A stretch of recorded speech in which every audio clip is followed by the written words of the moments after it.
Olá, meu nome é Érica, sou enfermeira de formação, trabalho há algum tempo com resíduos de saúde e venho falar com vocês um pouco sobre a importância do descarte do espéfaro cortante. Quais são os objetivos? São estabelecer diretrizes básicas para a implementação de medidas de proteção à segurança, à saúde do trabalhador, do serviço de saúde, bem como daqueles que exercem atividade de promoção à saúde em geral. Prevenir risco de acidente com materiais espéfaro-cortante, com a probabilidade de exposição a agentes biológicos, visando a promoção, segurança e saúde do trabalhador. Trabalhar com a cultura de segurança, adequar práticas de trabalho e uso de equipamento de proteção individual. Qual o conceito do descarte dos espéfaro-cortantes? Descartar é uma ação ou efeito de deixar no lixo, que não se usa esse termo mais, resíduo, algo que não é mais útil ou aquilo que não se quer mais. Segundo a Anvisa, que é a Agência Nacional de Vigilância Sanitária, os espéfaro-cortantes são classificados como grupo E e compreende qualquer dispositivo que possa ferir, a pele ou trazer algum dano para a nossa pele. Então, todo espéfaro-cortante que possa penetrar na pele e cortar, ele é um resíduo do grupo E, espéfaro-cortante. É classificado como material de risco biológico, pode representar grande problema à saúde pública. Ao penetrar na pele, é possível que este material espalhe agente patogênico contido no sangue e sendo diretamente responsável por transmissão de doenças como hepatite B, C e HIV. Muitos profissionais de saúde se expõem ao risco de contaminação ao manusear resíduo de espéfaro-cortante, que também representa risco à saúde pública e à população e ao meio ambiente. Por isso, os materiais devem ser cuidadosamente manipulados e destacados de maneira adequada. O objetivo principal na gestão de resíduo espéfaro-cortante é manter a segurança em todas as etapas, até que este resíduo seja eliminado, ou seja, até que ele tenha o destino final. O manejo são as etapas que todos os resíduos passam pelas etapas. E o espéfaro-cortante também. Aqui eu trago alguns espéfaro, Eu quero lembrar para vocês que uma agulha nunca deve ser reencapada. Isso leva ao profissional de saúde a se machucar, acidentar. Uma ampola também é um espéfaro-cortante, não podemos esquecer. E essa deve ser descartada na caixa de espéfaro. E devemos obedecer a lei, a Anvisa, quando ela diz que a caixa deve ter de espéfaro-cortante só 2/3. Passando disso, pode causar risco, porque ela pode romper. A mesma coisa é deixar essa caixa em cima de uma pia, próximo a local molhado, que ela também pode romper e causar um dano, ao profissional da higienização. Então, temos que ter muita atenção em lidar com esse resíduo ao segregar, que é a separação desse resíduo, de todos os resíduos, e preste atenção também na caixa. A caixa, ela deve ser, sim, colocado espéfaro-cortante. Érica, então, tem uma dúvida que muita gente me pergunta. Pode ir com a agulha e êmbolo? Pode sim, porque não vai separar a agulha. A gente não pode separar a agulha do êmbolo, né? Para colocar na caixa. Então, deve ser descartado com tudo. Então, manejo dos pérfuro-cortantes. Segundo a RDC 222 de 2018, o manejo de resíduo é uma das etapas do plano de gerenciamento de resíduo de serviço de saúde e também é uma das ações técnicas que compõem a política institucionais da biossegurança. O manejo de resíduo nos estabelecimentos de saúde deve ser um procedimento padrão estabelecidos pelos profissionais responsáveis.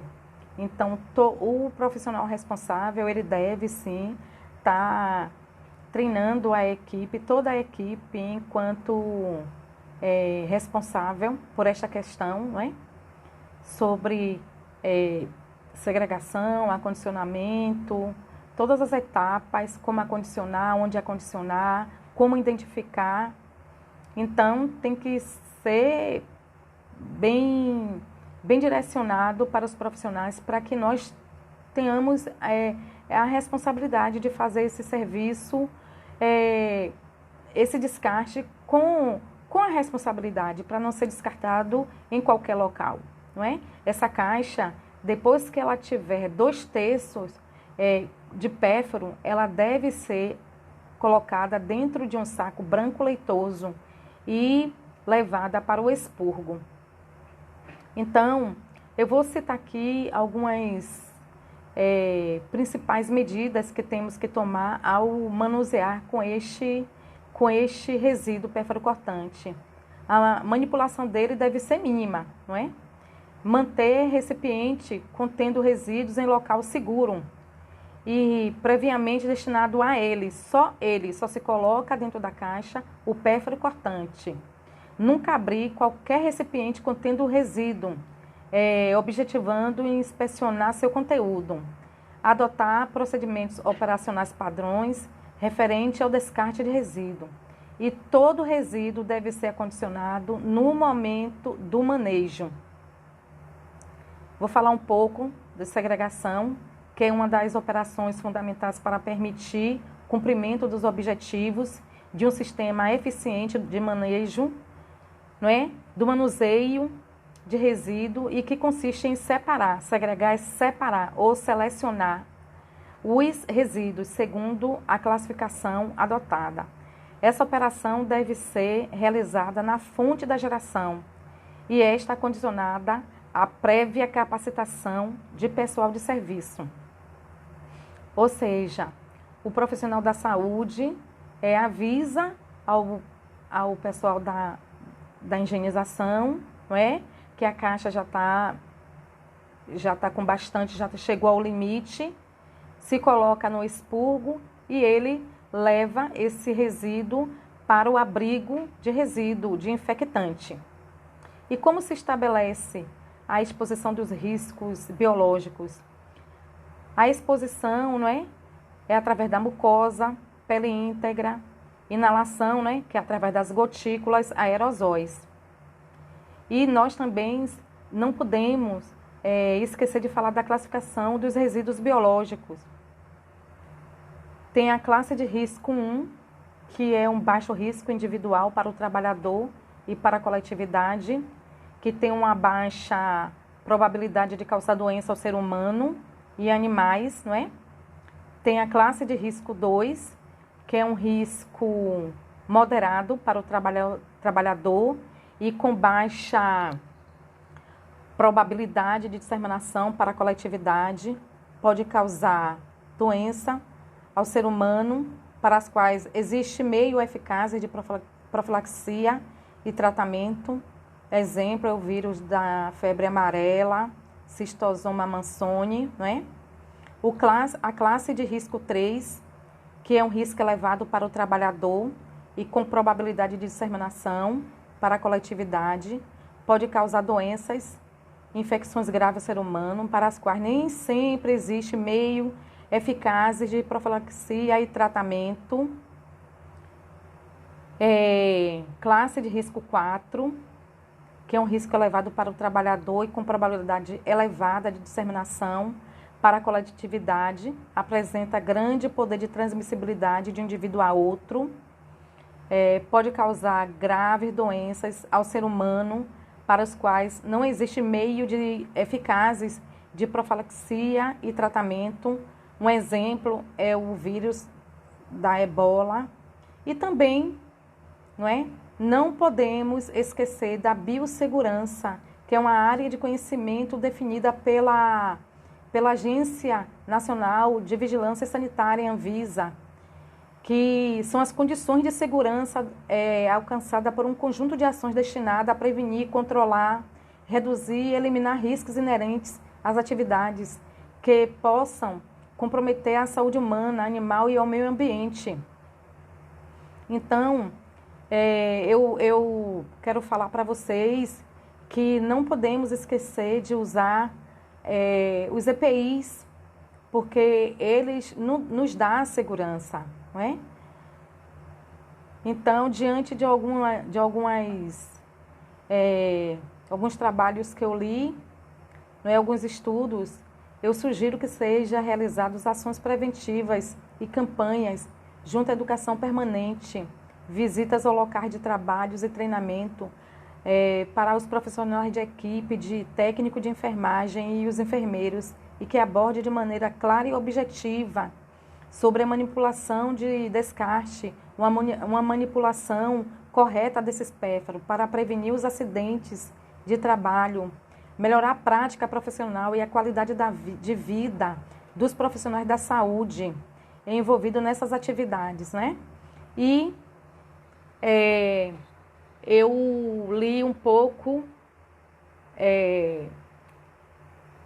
o manual de gerenciamento que se encontra na Agência Nacional de Vigilância Sanitária.